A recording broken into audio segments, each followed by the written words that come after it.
আসসালামু আলাইকুম সবাইকে। ঈদ মুবারক। আজকে ঈদের সকাল। সকাল সকাল উঠলাম ঘুম থেকে। বেশ অনেকদিন যাবতই ভাবতেছিলাম যে ঈদের দিন সকালে একটা ডেজার্ট আইটেম আলাদা ফ্যামিলি সবার জন্য। তো ওটারই সব গোছগাছ করতেছি। চলেন আপনাদের সাথেও শেয়ার করা যাক ইয়াম্মি একটা রেসিপি।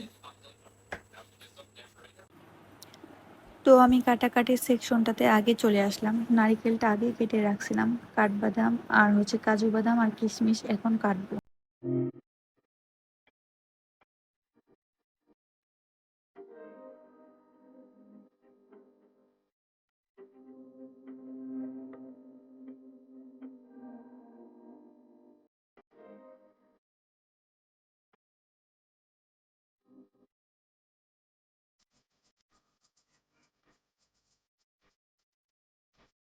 আমার কাটাকাটি সবকিছু ডান। এখন আমি সবকিছু একটা ট্রের মধ্যে নিয়ে নিলাম যেন আমি কোনো কিছু ভুলে না যাই।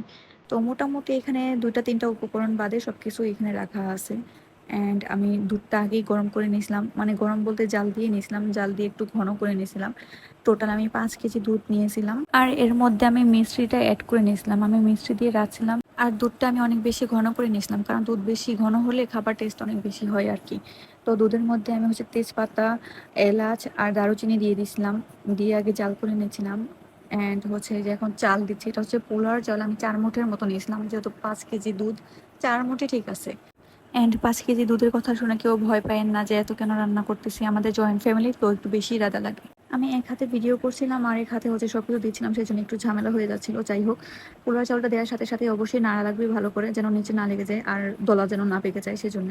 অ্যান্ড দেন আমি নারকেল দিয়ে দিচ্ছিলাম। নারকেলটা একটু আগে দেওয়া লাগে, কারণ তা না হলে সিদ্ধ হয় না, একদম কাঁচা কাঁচা আবার ভালো লাগে না। তো নারিকেল দিয়েও মিনিট কয়েক নাড়া লাগবে। আর বাদবাকি উপকরণ আমি দিয়ে দিয়েছিলাম, এই যে সাবু। সাবুই মূলত মেইন উপকরণ এটার মধ্যে। সাবুর ফিরনি, গাজীপুরের ভাষায় এটাকে সাবুর ফিরনি বলে আর কি। আমি সাথে একটু পোলার চাউলও দিয়ে দিছি বাসনাটা ভালো আসার জন্য।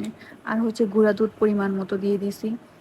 গুঁড়া দুধ দিলে যে কোনো ডেজার্ট আইটেমের টেস্ট একটু বেড়ে যায়, সেজন্য আমি গুঁড়া দুধটাও দিলাম। এদিকে কাঠবাদাম, কিশমিশ আর কাজু বাদাম, এগুলো আমি ভেজে নিয়েছিলাম, ঘি দিয়ে ভেজে নিয়েছিলাম আর কি। ঘি দিয়ে ভাজলে অনেক বেশি টেস্ট হয় আর গ্রানটা অনেক সুন্দর আসে।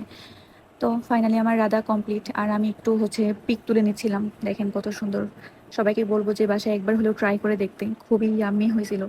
আমি একটু ডেকোরেশন করে একটু ছবি টবি তুলে নিচ্ছিলাম আর কি। যাই হোক, সবাই ভালো থাকেন তাহলে। আল্লাহ হাফেজ।